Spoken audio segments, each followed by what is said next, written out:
الحمد لله نحمده ونستعينه ونستغفره ونؤمن به ونتوكل عليه ونعوذ بالله من شرور أنفسنا ومن سيئات أعمالنا من يهده الله فلا مضل له ومن يضلله فلا هادي له وأشهد أن لا إله إلا الله وحده لا شريك له وأشهد أن محمدا عبده ورسوله الذي أرسله بالحق بشيرا ونذيرا وداعيا إلى الله بإذنه وسراجا منيرا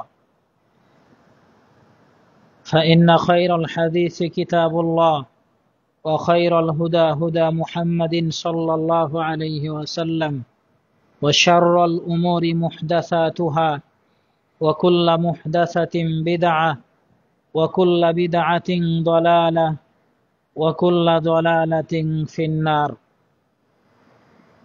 أعوذ بالله من الشيطان الرجيم يا أيها الذين آمنوا اتقوا الله حق تقاته ولا تموتن إلا وأنتم مسلمون يا أيها الناس اتقوا ربكم الذي خلقكم من نفس واحدة وخلق منها زوجها وبث منهما رجالا كثيرا ونساء واتقوا الله الذي تساءلون به والأرحام إن الله كان عليكم رقيبا يا أيها الذين آمنوا اتقوا الله وقولوا قولا سديدا يصلح لكم أعمالكم ويغفر لكم ذنوبكم ومن يطع الله ورسوله فقد فاز فوزا عظيما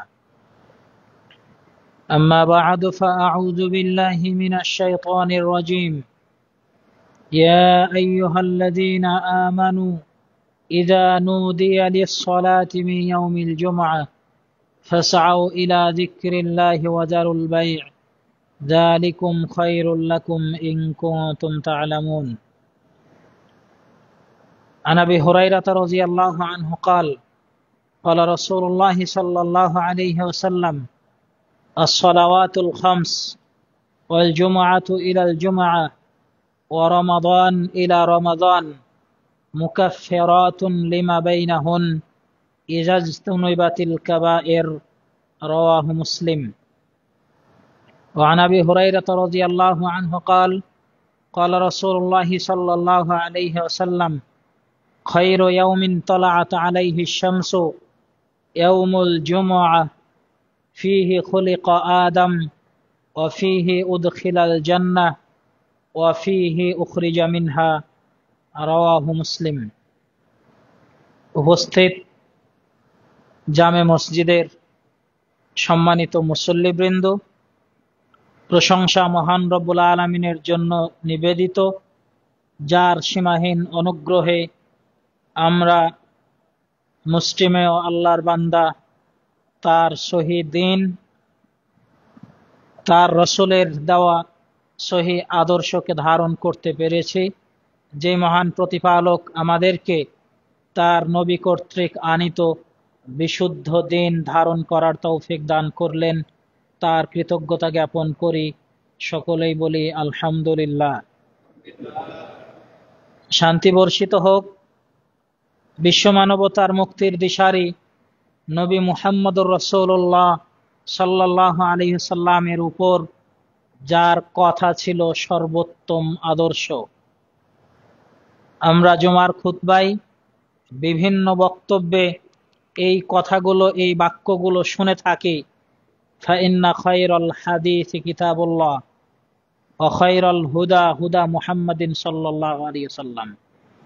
সর্বোত্তম বাণী হলো আল্লাহর বাণী, সর্বোত্তম কথা হলো আল্লাহর কথা। ওয়া খায়রাল হুদা হুদা মুহাম্মাদিন সাল্লাল্লাহু আলাইহি ওয়াসাল্লাম। যদিও শব্দটি হুদা ও হাদি দুটোই পড়া যায়, খায়রুল হাদি হাদিয় মুহাম্মাদিন সাল্লাল্লাহু আলাইহি সাল্লাম, আবার বলা যায় খায়রুল হুদা হুদা মুহাম্মাদিন সাল্লাল্লাহু আলাইহি সাল্লাম। দুটোর অর্থই এক। হাদি ও হুদা দুটোর অর্থই হলো হেদায়েতের বাণী, পথ নির্দেশনা, জীবন নির্দেশিকা।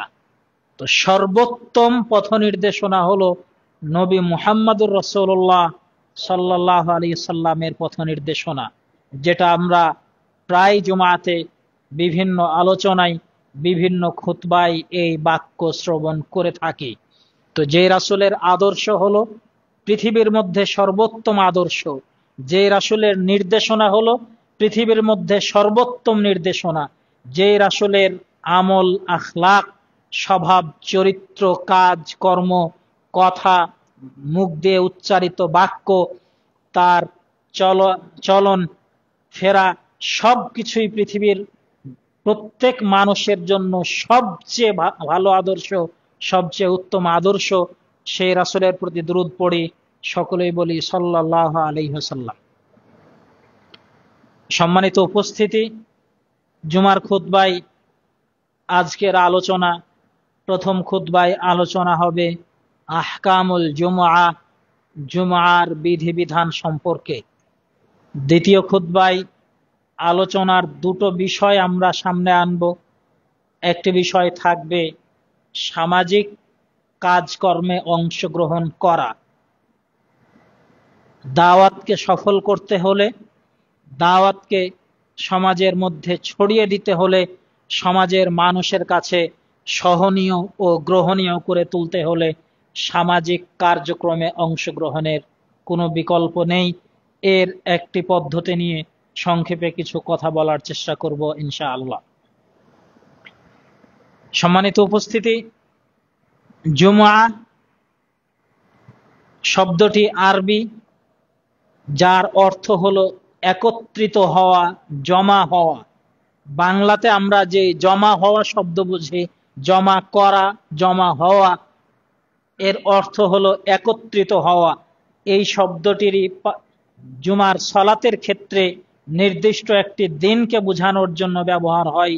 জুমআ অথবা জুমআ দুইভাবেই পড়া যেতে পারে। তো যার অর্থ হলো একত্রিত হওয়া। তো যেহেতু জুমার দিন অন্যান্য ওয়াক্তিয়া মসজিদ থেকে মানুষজন, মুসল্লিগণ একত্রিত হয়, দূর দূরান্ত থেকে মানুষ এসে সালাতে অংশগ্রহণ করে, তাই একে জুমআ বলা হয়।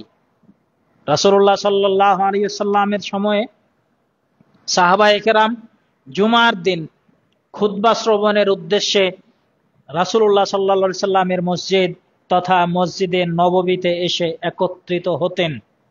এমনকি কয়েক মাইল পথ পাড়ি দিয়ে তারা জুমার খুতবা শ্রবণের জন্য রাসূলুল্লাহ সাল্লাল্লাহু আলাইহি সাল্লামের মসজিদে উপস্থিত হতেন। তো যেহেতু এই দিনটি সব মানুষকে একত্রিত করে, এজন্য এই দিনের নাম হলো জুমার দিন। জুমার দিন ইসলামী শরীয়তে অত্যন্ত গুরুত্বপূর্ণ দিন। এর গুরুত্ব যেমন বেশি, এর ফজিলতও তেমন বেশি। জুমার দিনের গুরুত্ব যেমন বেশি, এর ফজিলতও তেমন বেশি। জুমার দিনে যথাযথভাবে প্রস্তুতি নিয়ে জুমার দিনের আদব, জুমার দিনের কাজকর্ম সবকিছু যদি যথাযথভাবে মেনে আমরা মসজিদে উপস্থিত হতে পারি, তাহলে এর ফজিলতের পরিমাণ অনেক বেশি। অনেক ফজিলত অর্জন করা যায়, যেই ফজিলত আমরা সচরাচর সাধারণ কোনো আমল থেকে পাই না। এই ধরনের অত্যন্ত ফজিলতপূর্ণ একটি দিনের নাম হলো জুমার দিন। এই সম্পর্কে আজকে আমাদের আলোচনার বিষয়। আবু হুরায়রা রাদিয়াল্লাহু আনহু বলেন, রাসূলুল্লাহ সাল্লাল্লাহু আলাইহি ওয়াসাল্লাম বলেছেন, খায়রু ইয়াউমিন তালাআত আলাইহি শামসু ইয়াউমুল জুমআ। পৃথিবীর বুকে যতদিন সূর্য উঠে, সূর্য যত দিনের উপরে উদিত হয়, এই সবগুলো দিনের মধ্যে সবচেয়ে উত্তম দিন হলো জুমার দিন।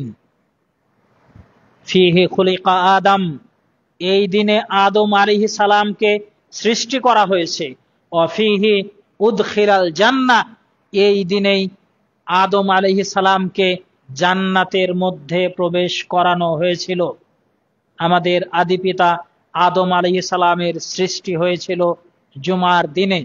তাকে সৃষ্টি করার পর জান্নাতের মধ্যে প্রবেশ করানো হয় জুমার দিনে। ওয়াফিহি উখরিজা মিনহা, এই দিনেই আদম আলাইহিস সালামকে জান্নাত থেকে বের করা হয়েছিল। বোঝা যাচ্ছে জুমার দিন ঐতিহাসিকভাবে সৃষ্টির সূচনা থেকে অত্যন্ত গুরুত্বপূর্ণ একটি দিন হলো জুমার দিন। রাসূলুল্লাহ সাল্লাল্লাহু আলাইহি ওয়াসাল্লাম জুমার দিন সম্পর্কে বলেছেন, আবু হুরায়রা রাদিয়াল্লাহু আনহু বলেন, রাসূলুল্লাহ সাল্লাল্লাহু আলাইহি ওয়াসাল্লাম বলেছেন, আস-সালাওয়াতুল খামসু ওয়াল জুমআতু ইলাল জুমআ ওয়া রমাদান ইলা রমাদান মুকাফফিরাতুন লিমা বাইনাহুন। 5 ওয়াক্ত সালাত এক জুমা থেকে আরেক জুমা, এক রমাজান থেকে আরেক রমাজান, এগুলো একটি থেকে আরেকটির মধ্যবর্তী সব পাপকে মিটিয়ে দেয়, সব পাপকে মুছে দেয়। ইজাজতুনিবাতিল কাবায়ের শর্ত হলো বড় পাপ থেকে বেঁচে থাকতে হবে। বড় পাপ থেকে যদি বেঁচে থাকতে পারে তাহলে 5 ওয়াক্ত সালাতের মধ্যে মানুষ যেই পাপ করবে, এক সালাত থেকে আরেক সালাত যেতে যেতে তার সেই পাপ ক্ষমা হয়ে যাবে। জোহরের পরে কোনো পাপ করেছি, আসরের সালাতে ওযু করেছি, রাসূলুল্লাহ সাল্লাল্লাহু আলাইহি সাল্লাম বলেছেন, মানুষ যখন ওযু করে হাত ধয় তখন তার হাত থেকে হাতের পাপগুলো ঝরে পড়তে থাকে, এমনকি নখের মাথা দিয়ে তার পাপগুলো ঝরে পড়ে যায়।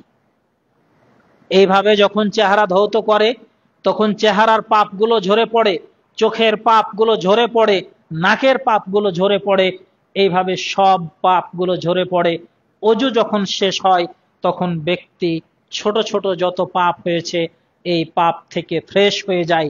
যখন বান্দা এসে মসজিদে প্রবেশ করে সালাত আদায় করে তখন এই সালাতটা তার জন্য বোনাস অতিরিক্ত হিসেবে আমলের খাতায় লিখে দেওয়া হয়। তো এজন্য সালাতের গুরুত্ব অনেক বেশি। সালাত আমাদেরকে 5 ওয়াক্ত সালাত আদায় করতে হবে। এরপরে রাসূল সাল্লাল্লাহু আলাইহি সাল্লাম জুমার কথা বললেন। জুমার সালাত যদি যথাযথভাবে মানুষ আদায় করে তাহলে এক জুমা থেকে আরেক জুমা পর্যন্ত তার মধ্যবর্তী সব পাপ ক্ষমা করে দেওয়া হয়। অনুরূপভাবে এক রমাজান থেকে আরেক রমাজান এর মধ্যবর্তী যে পাপগুলো হয় এই পাপগুলোকেও ক্ষমা করে দেওয়া হয়। এবার আমরা আসি, রাসূল সাল্লাল্লাহু আলাইহি সাল্লাম বলেছেন, মান তাওয়াদ্দা, যে ব্যক্তি ওযু করলো, ফা আহসানাল উযুআ, উত্তম রূপে ভালোভাবে ধীরস্থির ভাবে ওযু করলো, সুম্মা আতাল জুমআতা, তারপরে জুমার দিন মসজিদে এসে উপস্থিত হলো, ফাস্তামাআ ওয়া আনসাত, চুপ থেকে মনোযোগ দিয়ে ইমামের খুতবা শ্রবণ করলো, গুফিরা লাহু মা বাইনাহু ওয়া বাইনাল জুমআতিল উখরা, তার এই জুমা থেকে অপর জুমা পর্যন্ত সব পাপ ক্ষমা করে দেওয়া হয়। ওয়া জিয়াদাতু সালাসাতি আইয়ামিন, শুধু তাই নয়, এর সাথে আরো 3 দিনের পাপ ক্ষমা করা হয়। 7-3 মোট 10 দিনের পাপ মুছে দেওয়া হয়, ক্ষমা করে দেওয়া হয়। শেষে আল্লাহর নবী সাল্লাল্লাহু আলাইহি সাল্লাম একটি বাক্য বললেন, যে বাক্যটি বলে পূর্বের কথাগুলোকে একেবারে ঘুরিয়ে ধরেছেন, উল্টে ধরেছেন। তিনি বলেছেন, মান মাসাল হাসা ফাকাদ লাগা, যে ব্যক্তি পাথর নিয়ে খেলাধুলা করলো, পাথর নাড়াচাড়া করলো, তার জুমা বাতিল হয়ে গেল। বুঝাতে পারি নাই?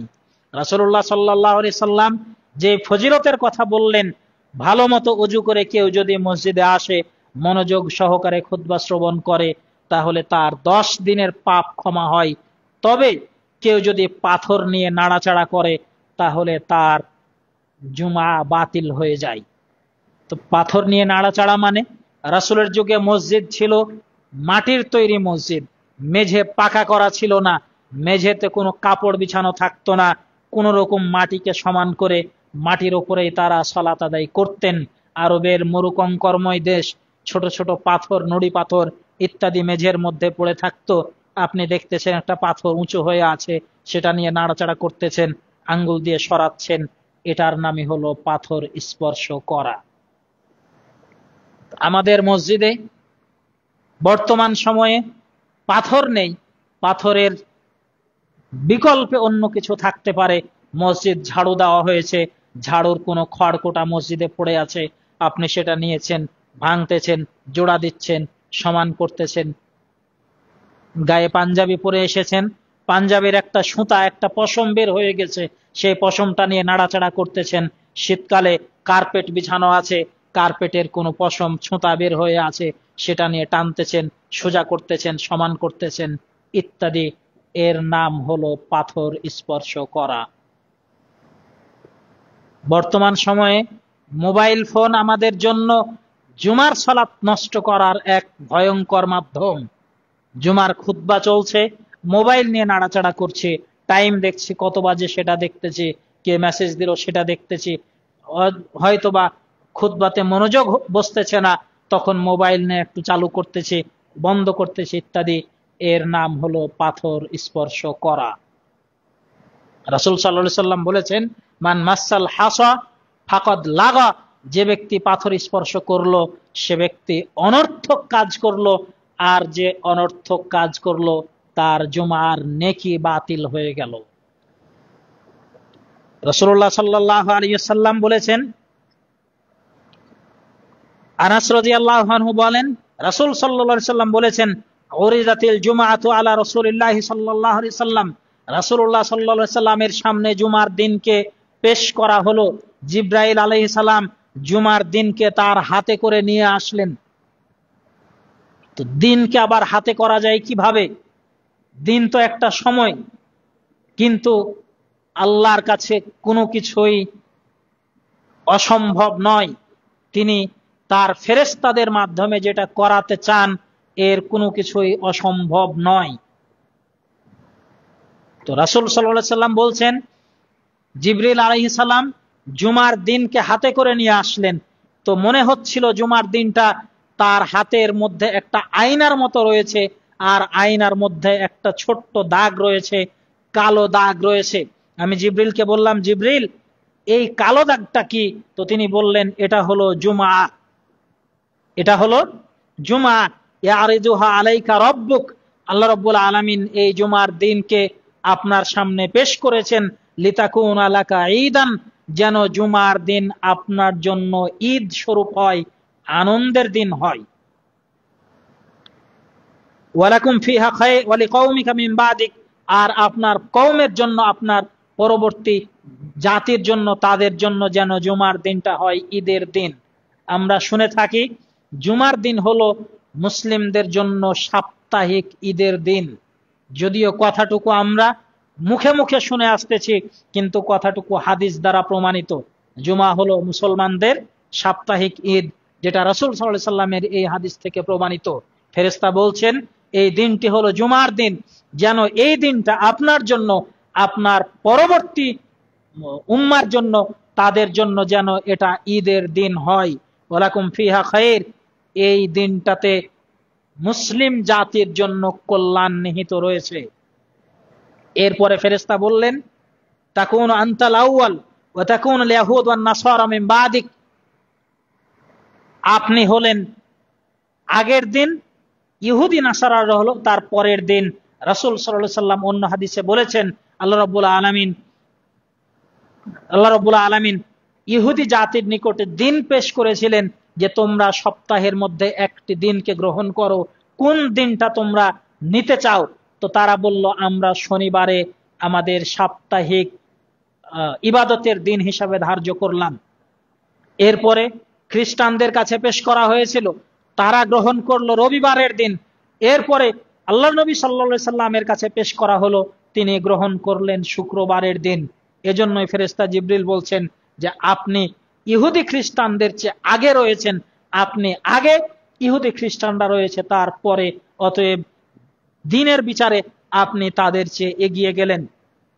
এরপরে রাসূল সাল্লাল্লাহু আলাইহি সাল্লাম বললেন, ওয়া ফিহা সাআতুন, এই দিনের মধ্যে এমন একটি সময় রয়েছে, এমন একটি টাইম রয়েছে, লা ইউয়াফিকুহা আবদুন মুসলিমুন, যেই সময়টাতে কোনো মুসলিম ব্যক্তি যদি ওই সময়টিকে ধরতে পারে, ওই সময়টা পেয়ে যায়, তাহলে সে আল্লাহ রাব্বুল আলামিনের কাছে যা চাইবে সেটা যদি তার জন্য বরাদ্দ করা থাকে, তাহলে আল্লাহ রাব্বুল আলামিন অবশ্যই তাকে সেটা দিয়ে দিবেন।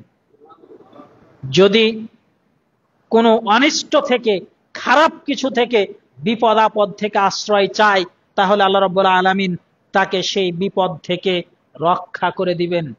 ফেরেশতা বলছেন যে আমরা আমাদের ঊর্ধ্ব জগতে এই দিনটাকে বলে থাকি ইয়াউমুল মাজিদ, মানে বোনাসের দিন। মাজিদ মানে হলো অতিরিক্ত। তো আমরা ফেরেশতারা জুমার দিনকে বলে থাকি এটা হলো আল্লাহর পক্ষ থেকে এক অফারের দিন, এক বোনাসের দিন। আমরা বোনাসের পিছনে সবাই ছুটি। দুনিয়াবি বোনাস 1 টাকা 2 টাকা 5 টাকা 10 টাকা পেলেই সেই দিকে মনোযোগ দেই। তো ফেরেশতাগণ বলে থাকেন জুমার দিনটা হলো মুসলিমদের জন্য পুরো সপ্তাহের মধ্যে একটি অফারের দিন, একটি বোনাসের দিন। এই দিনে মুসলিম ব্যক্তি আল্লাহর কাছে যদি কোনো কিছু চাই, তাহলে আল্লাহ রাব্বুল আলামিন তাকে সেটা দিবেন। কোনো বিপদ থেকে যদি আল্লাহর কাছে আশ্রয় চাই, তিনি বিপদ থেকে তাকে রক্ষা করবেন। এ হলো জুমার দিন। রাসূলুল্লাহ সাল্লাল্লাহু আলাইহি সাল্লাম বললেন, মা তালাআতিশ শামসু ওয়ালা গরাবাত আলা ইয়াউমিন খায়রিন মিন ইয়াউমিল জুমআ। জুমার দিনের চেয়ে উত্তম কোন দিনের উপরে, জুমার দিনের চেয়ে ভালো কোন দিনের উপরে আকাশের সূর্য উঠেও নি, আকাশের সূর্য ডুবেও নি। যতদিন সূর্য উঠেছে, যতদিন সূর্য ডুবেছে, এর মধ্যে সর্বোত্তম দিন হলো জুমার দিন। এরপরে বললেন, হাদানাল্লাহু লাহু ওয়া যাল্লান নাসু আনহু। আল্লাহ রাব্বুল আলামিন আমাদেরকে এই জুমার দিনটি গ্রহণ করার তৌফিক দিয়েছেন। রাসূল বলছেন জুমার দিনটাকে নেওয়ার, বেছে নেওয়ার, গ্রহণ করার তৌফিক দিয়েছেন। ওয়া যাল্লান নাসু আন, আর অন্যান্য জাতিগোষ্ঠী ইহুদি খ্রিস্টানরা তারা এই দিনটাকে গ্রহণ করতে ভুল করেছে। যে আলোচনা শুরুর দিকে আগের হাদিসে বলে আসলাম, তাদের কাছে পেশ করা হয়েছিল তারা শনিবার নিয়েছে, রবিবার নিয়েছে, কিন্তু নবী মুহাম্মদ সাল্লাল্লাহু আলাইহি সাল্লাম জুমার দিনকে গ্রহণ করেছেন। এরপরে বললেন, ফান্নাসু লানা ফিহা তাবাউন, মানুষেরা এই দিনের বিষয়ে তারা আমাদের পরে রয়েছে, আমরা আগে, আমাদের পরে আসে তারা। এরপরে বললেন এই দিনের মধ্যে একটি সময় রয়েছে, যে সময়টাতে কোনো মুসলিম ব্যক্তি যদি আল্লাহর কাছে কিছু চায়, তাহলে অবশ্যই তিনি তাকে সেটা প্রদান করবেন। এরপরে আমরা যাই, রাসূল সাল্লাল্লাহু আলাইহি সাল্লাম বলেছেন, লা তাতলুউ শামসু ওয়ালা তাগরুবু আলা আফদালি ইয়াউমিন মিন ইয়াউমিল জুমআ। জুমার দিনের চেয়ে উত্তম কোন দিনের উপরে সূর্য উদিত হয় না, সূর্য অস্ত যায় না। জুমার দিনে হলো সর্বোচ্চ ভালো দিন। ওয়া মিন দাব্বাতিন ইল্লা ওয়া হিয়া তাফজাউ ইয়াউমাল কিয়ামা ইয়াউমাল জুমআ। এমন কোন প্রাণী নাই, এমন কোন কীট পতঙ্গ নাই যেটা জুমার দিন ভয় করে না, প্রকম্পিত হয় না। প্রত্যেকটা জীবজন্তু প্রাণী জুমার দিনে আতঙ্কের মধ্যে থাকে, ভয়ের মধ্যে থাকে। ইল্লা হাযাইন সাকালাইন, কেবল মানুষ ও জিন ব্যতীত এই দুইটা জাতি জুমার দিনকে, শুক্রবারের দিনকে ভয় পায় না। কেন? কারণ জুমার দিন সম্পর্কে রাসূল সাল্লাল্লাহু আলাইহি সাল্লাম বলেছেন, ওয়ালা তাকুমুস সাআতু ইল্লা ফি ইয়াউমিল জুমআ। কিয়ামত কায়েম হবে, কিয়ামত সংঘটিত হবে কেবল জুমার দিনেই। অতএব যখনই জুমার দিন আসে, তখন কুল মাখলুকাত, সকল প্রাণী তারা ভয়ে প্রকম্পিত থাকে। এই বুঝি কিয়ামত হয়ে গেল, এই বুঝি কিয়ামত হয়ে গেল। কিন্তু মানুষ জাতি, জিন জাতি, যাদেরকে আল্লাহ বিবেক দিয়েছেন, এই বিবেকবান জাতিগুলোই এই দিনকে ভয় করে না, এই দিনের আদব, এই দিনের আহকামগুলো যথাযথভাবে পালন করে না। এই ছিল জুমার দিনের গুরুত্ব। জুমার দিনের ফজিলত গুলো কি হতে পারে, এই মর্মে কিছু হাদিস উল্লেখ করব। আবু হুরায়রা রাদিয়াল্লাহু আনহু বলেন, রাসূলুল্লাহ সাল্লাল্লাহু আলাইহি সাল্লাম বলেছেন, ইযা কানা ইয়াউমুল জুমআতি ওয়াকাফাতিল মালাইকাতু আলা আবওয়াবিল মসজিদ। যখন জুমার দিন হয়, তখন ফেরেশতারা মসজিদের দরজাতে দাঁড়িয়ে থাকে। যখন জুমার দিন আসে, জুমার দিন হলে ফেরেশতাগণ মসজিদের দরজায় দাঁড়িয়ে থাকেন। ইয়াকতুবুনাল আউওয়ালা ফাল আউওয়াল, তারা লিখতে থাকে কে আগে এসেছে, তারপরে কে, তারপরে কে, তারপরে কে, এইভাবে ধারাবাহিকভাবে নাম লিস্ট করতে থাকে। ওয়া মাসালুল মুহাজ্জিরি কামাসালিল্লাযী ইহুদি বাদানাতান, যে ব্যক্তি শুরুর দিকে মসজিদে আসলো, সকাল সকাল মসজিদে আসলো, সে ব্যক্তি হলো ওই ব্যক্তির মতো যে একটি উট কুরবানি দিয়েছে। একটি উট কুরবানি করলে যেই নাকি হয়, যে ব্যক্তি সকাল সকাল তাড়াতাড়ি মসজিদে আসবে তার সেই নাকি হবে। সুম্মা কাল্লা যে ইহুদি বাকারাতান, এরপরে ওই ব্যক্তি, এরপরে যে আসবে পরবর্তী সময়ে যেই লোক আসবে সেই লোকের নেকি হবে একটি গরু কুরবানি করার সমান। তো উট কুরবানি, গরু কুরবানি এর নেকি আমরা যথাযথভাবে বুঝে উঠতে পারি না। যদি আমরা এটাকে দানের হিসাবে নিয়ে যাই তাহলে বুঝটা সহজ হয়। একটা গরু, মাঝারি মানের গরু যদি আমরা এখন কিনতে যাই তাহলে 1 লাখ 1.5 লাখ টাকা দাম লাগে।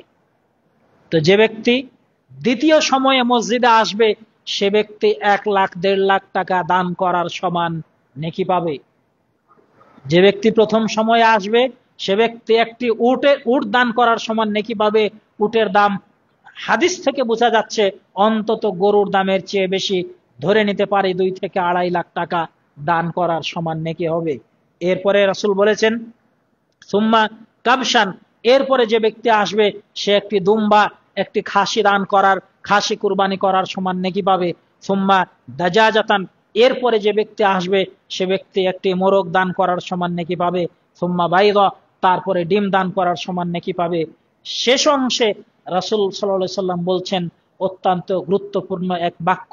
তিনি বলছেন ফাইদা খরাজাল ইমামু, যখন ইমাম খুতবা দেওয়ার জন্য বের হন, মসজিদে ঢুকেন, তাওয়াউ সুহুফাহুম, ফেরেশতারা ইমামকে মসজিদে ঢুকতে দেখলে তাদের খাতা বন্ধ করে দেন।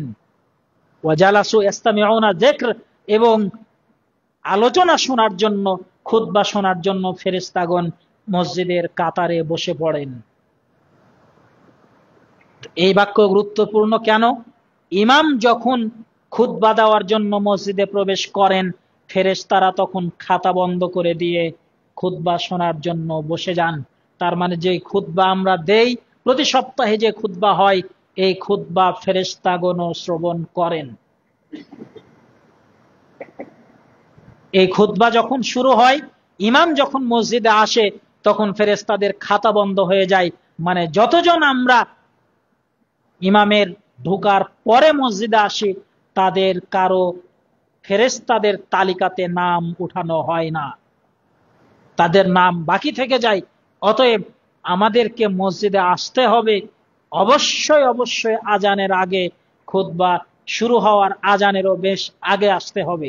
এ পর্যায়ে আমরা আলোচনায় যাব যে আসলে যে সময়টুকুর কথা আল্লাহ নবী সাল্লাল্লাহু আলাইহি সাল্লাম বললেন, এই সময়টুকুর বিবরণ কি হতে পারে।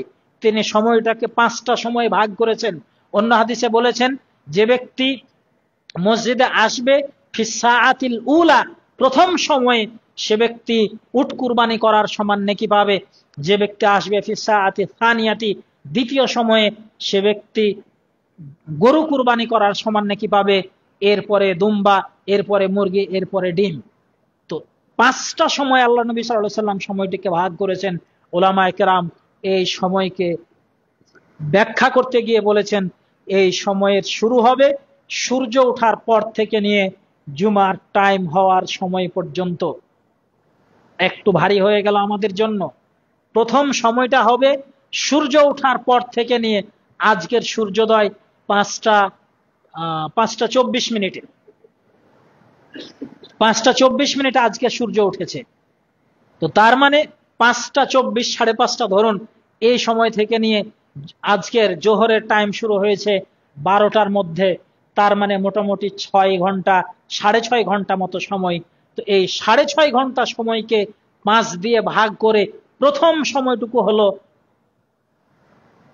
উট কুরবানি করার সমান নাকি।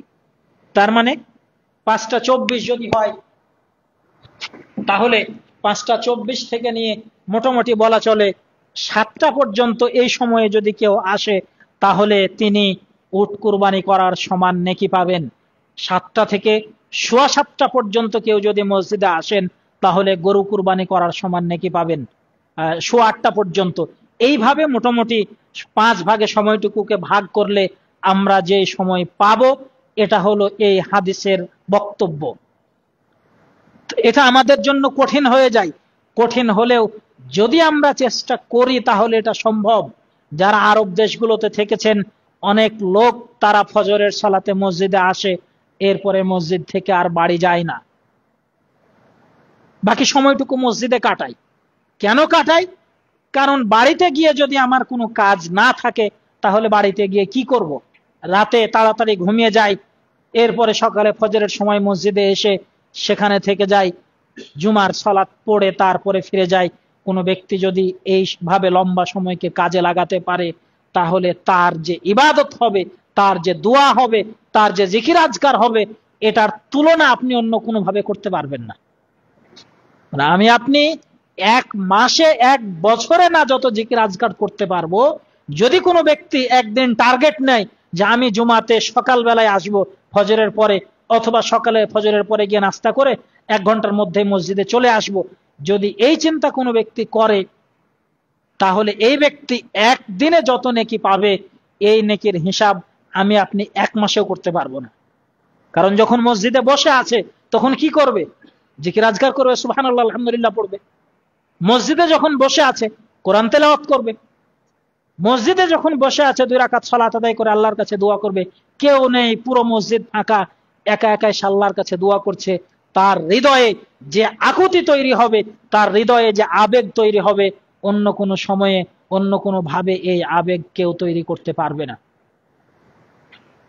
তো আমাদের এই অভ্যাসটা অন্তত চেষ্টা করা উচিত, পদক্ষেপ নেওয়া উচিত, তাহলে এর মাধ্যমে আমরা ইবাদতের দিকে মনোযোগী হতে পারবো এবং যে সওয়াব জুমার দিনে রয়েছে এই সওয়াব অর্জন করাটা আমাদের পক্ষে সম্ভব হবে। রাসূলুল্লাহ সাল্লাল্লাহু আলাইহি সাল্লাম এরপরে বলেছেন, মান ইগতাসালা ইয়াউমাল জুমআতি, যে ব্যক্তি জুমার দিন গোসল করলো, ওয়া মাসসা মিন তিবিন ইন কানা ইনদাহু, এবং সে ব্যক্তি আতর ব্যবহার করলো যদি তার কাছে আতর থাকে, ওয়া লাবিসা মিন আহসানি সিয়াবি, এবং উত্তম পোশাক পরিধান করে। এই জায়গাতে একটি বাক্য বলে যায়, আতর যদি থাকে তাহলে ব্যবহার করবে। রাসূল সাল্লাল্লাহু আলাইহি সাল্লাম বলেছেন যদি তার কাছে না থাকে তাহলে তার স্ত্রীর আতর ব্যবহার করবে। বোঝা যাচ্ছে নারীরা বাড়ির ভিতরে পারফিউম ব্যবহার করতে পারে, বাড়ির বাইরে গেলে পারফিউম, সেন্ট, আতর ইত্যাদি ব্যবহার করতে পারবে না। রাসূল সাল্লাল্লাহু আলাইহি সাল্লাম বলেছেন যে মহিলা আতর ব্যবহার করলো, মানুষের পাশ দিয়ে অতিক্রম করলো, যেন মানুষেরা তার শরীর থেকে, তার পোশাক থেকে ঘ্রাণ পায়, সুঘ্রাণ পায়। তো এই মহিলা হলো ব্যভিচারিণী, এই মহিলা হলো ব্যভিচারিণী, এই মহিলা হলো ব্যভিচারিণী। তো যে মহিলা আতর ব্যবহার করে বাড়ির বাইরে যায়, পরপুরুষ তার গা থেকে ঘ্রাণ পায়, এই মহিলা ব্যভিচার না করেও ব্যভিচারিণী। অতএব মা বোনেরা, বাড়ির বাইরে যখন যাবেন তখন পারফিউম ব্যবহার করা থেকে সর্বোচ্চ সতর্ক থাকতে হবে। পারফিউম নয়, কিন্তু যেই তেলে, যে সাবানে, যে শ্যাম্পুতে, যে কসমেটিক্সে পারফিউম রয়েছে এগুলো ব্যবহার করা থেকে বিরত থাকতে হবে। হয়তো কোনো তেল ব্যবহার করেছেন যেটা থেকে আশেপাশে ঘ্রাণ পাওয়া যায়, কোনো কোনো পাউডার ব্যবহার করেছেন যেটার ঘ্রাণ বাইরে পাওয়া যায়, এটাও ব্যবহার করা থেকে বিরত থাকতে হবে। বাড়িতে রয়েছেন, বাড়ির মানুষ রয়েছে, স্বামী রয়েছে, আপনার পিতা রয়েছে, শ্বশুর রয়েছে, তাদের সামনে যদি আপনি গন্ধ তেল, পারফিউম অথবা কোনো পাউডার ইত্যাদি ব্যবহার করেন তাতে কোনো সমস্যা নেই। রাসূল সাল্লাল্লাহু আলাইহি সাল্লাম বলেছেন, তিবুল মারআতি মা যাহারা লাউনুহা ওয়া খাফিয়া রিহুহা, মহিলার প্রসাধনী, মহিলার কসমেটিক্স হলো সেটা যেটার রং দেখা যায়, গন্ধ পাওয়া যায় না।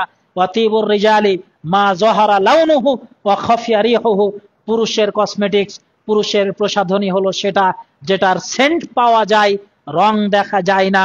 অতএব পুরুষকে রং ব্যবহার করা থেকে বিরত থাকতে হবে, পুরুষের হাতে মেহেদি ব্যবহার করা থেকে বিরত থাকতে হবে। নারীরা মেহেদি ব্যবহার করবে, রং ব্যবহার করবে, পুরুষরা সেন্ট ব্যবহার করবে, আতর ব্যবহার করবে। দুইয়ের সুঘ্রাণ, দুইয়ের প্রসাধনী, দুইয়ের কসমেটিক্স দুই রকম, এ বিষয়ে সতর্ক থাকতে হবে।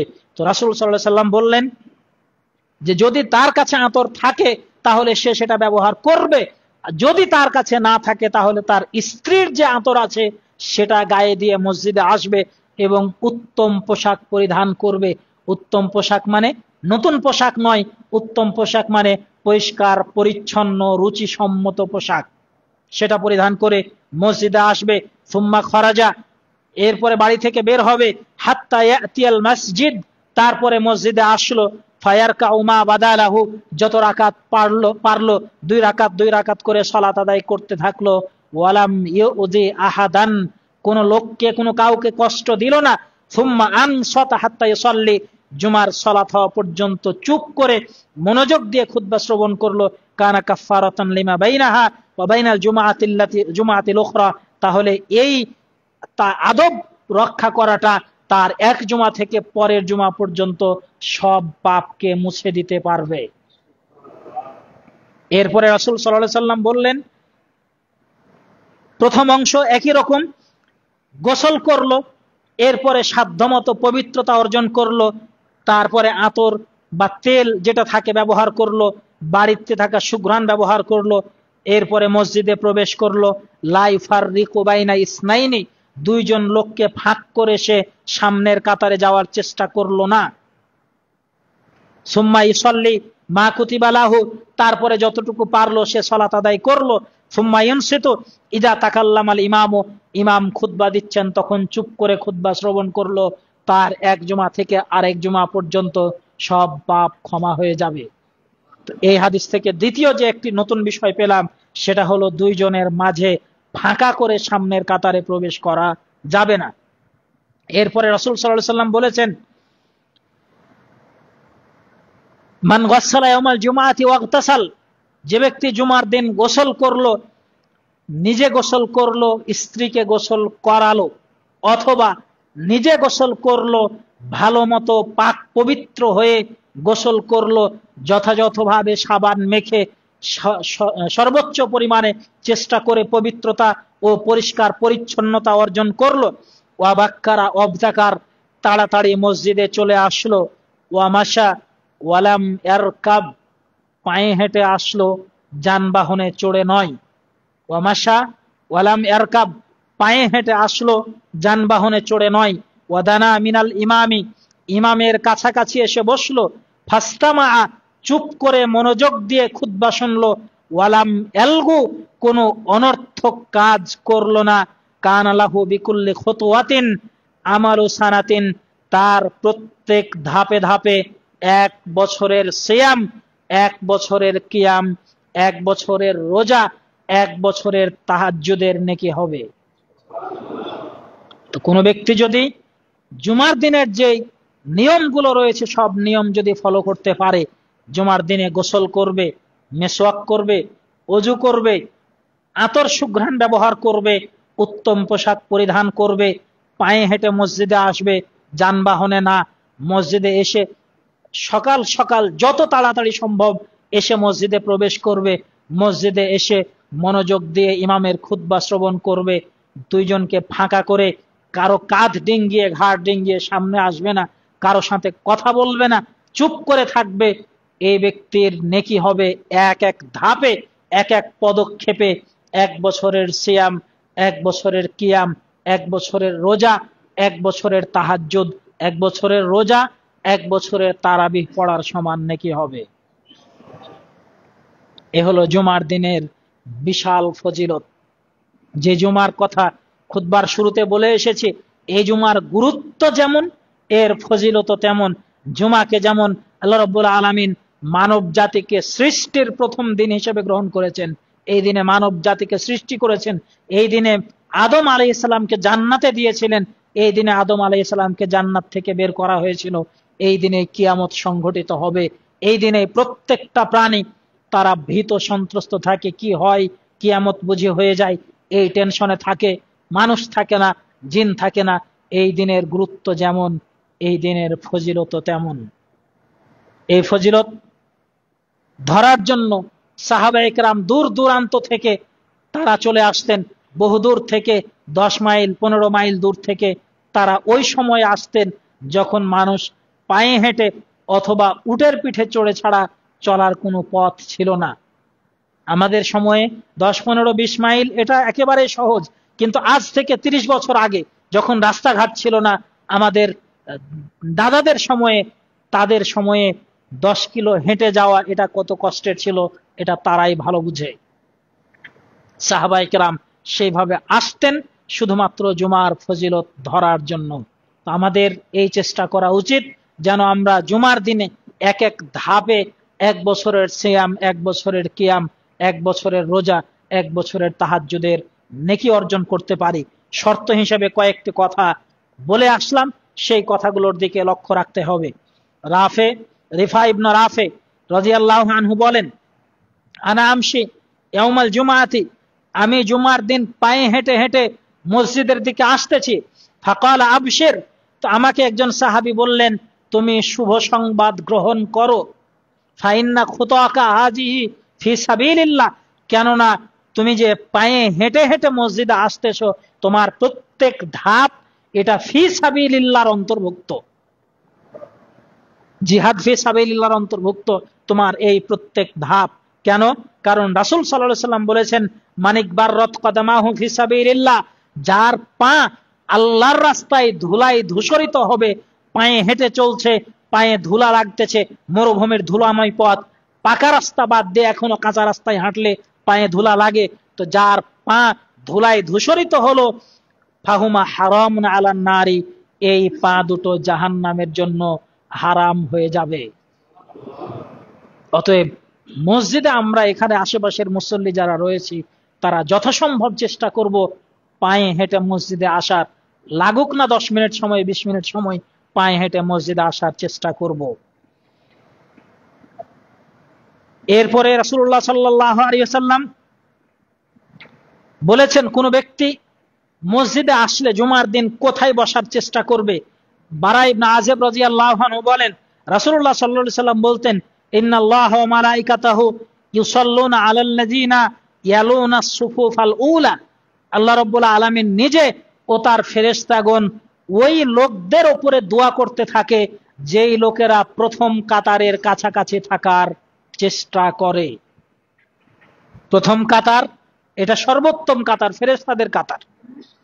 তো যারা প্রথম কাতারে জায়গা পেল না, যারা পেল তারা তো পেলই, যারা পেল না তারা সাধ্যমতো চেষ্টা করলো সামনের কাতার ধরার, তারাও এই সওয়াবের অধিকারী হবে। আল্লাহ তাআলা ও তার ফেরেশতাগণের দোয়া তারা পাবে। এরপরে রাসূল বললেন, ওয়ামা মিন খুতওয়াতিন আহাব্বু ইলাল্লাহি মিন খুতওয়াতিন, ওই ধাপের চেয়ে, ওই পদক্ষেপের চেয়ে উত্তম পদক্ষেপ আর একটিও পৃথিবীতে নেই, যেই পদক্ষেপের দ্বারা মানুষ হেঁটে যায়, ইয়াসিলুল আবদু বিহা সফান, যার মাধ্যমে সামনের কাতারের ফাঁকা জায়গাকে পূরণ করার চেষ্টা করে। মানে আপনি মসজিদে এসেছেন, এসে দেখলেন প্রথম কাতার মোটামুটি পূরণ হয়ে গেছে, ওখানে একটা কাতার, একটা লোক দাঁড়ানোর জায়গা ফাঁকা রয়েছে। আপনি আসার পরে দেখতেছেন ইমাম হয়তো এখন রুকুতে চলে যাবে বা চলে গেছে, আপনি ওখানে যদি দাঁড়িয়ে যান তাহলে হয়তো সালাতটা ধরে নিতে পারবেন। কিন্তু আপনি যে হেঁটে হেঁটে গেলেন ওখানে, এই যে কয়েকটা ধাপ আপনি দিয়েছেন, 8 থেকে 10টা ধাপ, এর চেয়ে উত্তম, এর চেয়ে প্রিয় ধাপ আল্লাহর কাছে আর একটিও নেই। দাঁড়িয়েছি, একজনের সমান জায়গা খালি রয়েছে, আমরা 3 জন একসাথে আসলাম, 2 জন আসলাম, আসার পরে চিন্তা করতেছি আমি যাব না ওই ছোট বাচ্চাটাকে পাঠিয়ে দিব। তো ছোট বাচ্চাটাকে বললাম, বাবা ওই যে জায়গা খালি আছে যাও। ভুল হয়েছে আমার, কারণ এখানে যদি আমি 10 ধাপ দিয়ে সামনে যেতে পারতাম, তাহলে এই ধাপটা হতো আল্লাহর কাছে সবচেয়ে প্রিয় ধাপ। অতএব সামনের কাতারে ফাঁকা রয়েছে, আমার ভিতরে প্রতিযোগিতা থাকতে হবে যে আমি যাব ওই কাতারটুকু পূরণ করতে। রাসূলুল্লাহ সাল্লাল্লাহু আলাইহি ওয়াসাল্লাম জুমার দিন বসার আদব সম্পর্কে বললেন যে এইভাবে বসতে হবে। এরপরে রাসূলুল্লাহ সাল্লাল্লাহু আলাইহি ওয়াসাল্লাম জুমার দিনের বিষয়ে বলেছেন, একজন ব্যক্তি জুমার দিনে মসজিদে প্রবেশ করতেছে, একজনের মাঝে মানে ঘাড়ে দিয়ে হাত দিয়ে একজন থেকে আরেকজনকে ফাঁকা করে সামনে আসার চেষ্টা করছেন। রাসূল সাল্লাল্লাহু আলাইহি ওয়াসাল্লাম বললেন, ইজলিস, এই লোক তুমি বসে যাও, ফাকাদ আযাইতা, কেননা তুমি ইতিমধ্যেই মানুষকে কষ্ট দিয়ে ফেলেছো। আর যদি কোনো ব্যক্তি কাউকে কষ্ট দেয় তাহলে তার জুমার নেকি হয় না। অতএব সামনের কাতারে ফাঁকা থাকলে আপনি ঠেলে দিবেন, সামনে যেতে ইশারা করবেন তাকে, আপনি নিজে তাকে ফাঁকা করে যাবেন, এই কাজ করা থেকে বিরত থাকতে হবে। আর আমাদেরও দায়িত্ব হলো সামনের কাতারে যেন ফাঁকা না থাকে, সেই দিকে যথাযথ খেয়াল রাখা। রাসূলুল্লাহ সাল্লাল্লাহু আলাইহি ওয়াসাল্লাম বলেছেন, ইযা কুলতা লি সাহিবিকা ইয়াউমাল জুমআতি আনসিত ওয়াল ইমাম ইয়াখতুব ফাকাদ লাগাউতা, জুমার দিন তোমার সাথী, তোমার পাশের লোকটি কথা বলতেছে, তুমি তাকে বললে এই চুপ করো, আল্লাহ নবী বলছেন ফাকাদ লাগাওতা, তুমি অনর্থক কাজ করলে।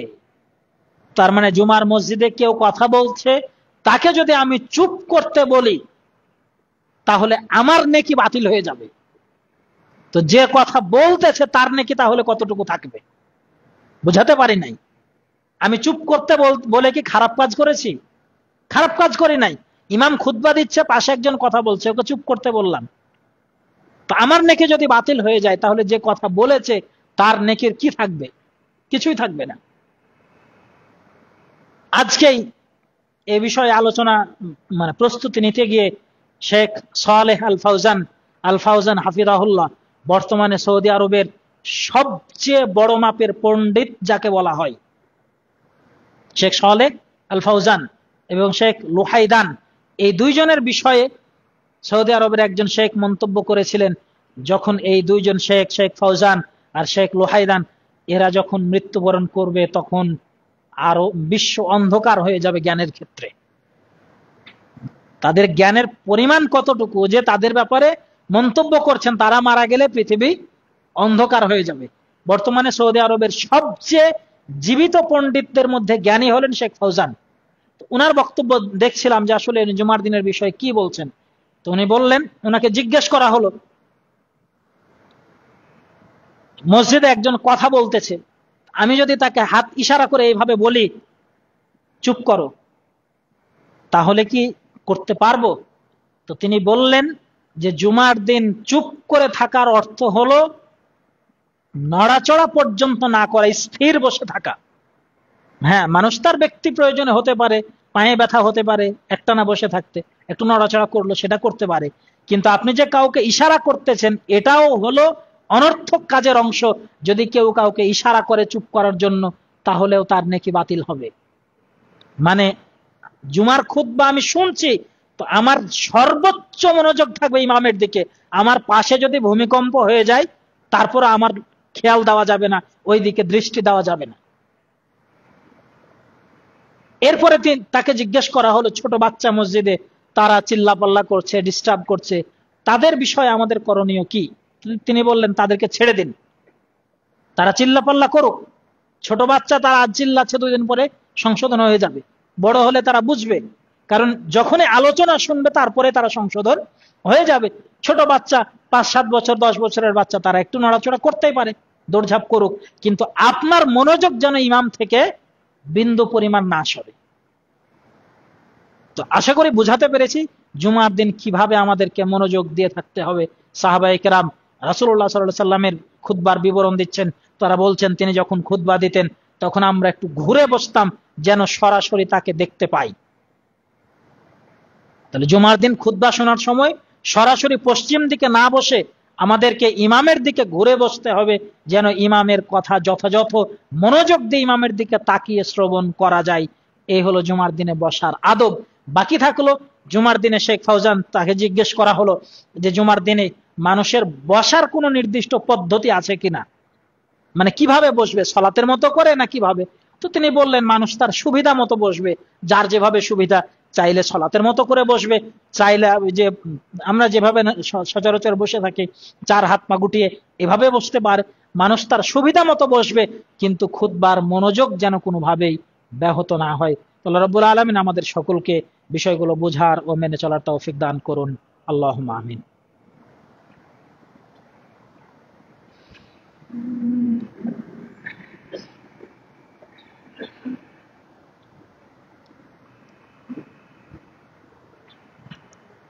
আলহামদুলিল্লাহ ওয়াহদা ওয়াসসালাতু ওয়াসসালামু আলা মান লা নাবিয়্যা বা'দা, আম্মা বা'দ। সম্মানিত উপস্থিতি, দ্বিতীয় খুতবায় কথা বলতে চেয়েছিলাম সামাজিক কার্যক্রমে অংশগ্রহণের বিষয়ে। কোনো দাওয়াতকে ফলপ্রসূ করতে হলে সামাজিকভাবে যুক্ত থাকার কোনো বিকল্প নেই। আমাদের দেশে যারা যেখানেই তাদের দাওয়াতকে ছড়িয়ে দিতে পারতেছে তারা ম্যাক্সিমামই সামাজিক কার্যক্রমের সাথে যুক্ত। আমাদের দেশে বিদেশি মিশনারি সংস্থাগুলো যারা কাজ করে, তাদের ধর্ম, তাদের আদর্শ, তাদের চিন্তা, তাদের চেতনাকে মানুষের মধ্যে পুশ করার চেষ্টা করে, তারা ম্যাক্সিমামই সামাজিক কাজের সাথে যুক্ত।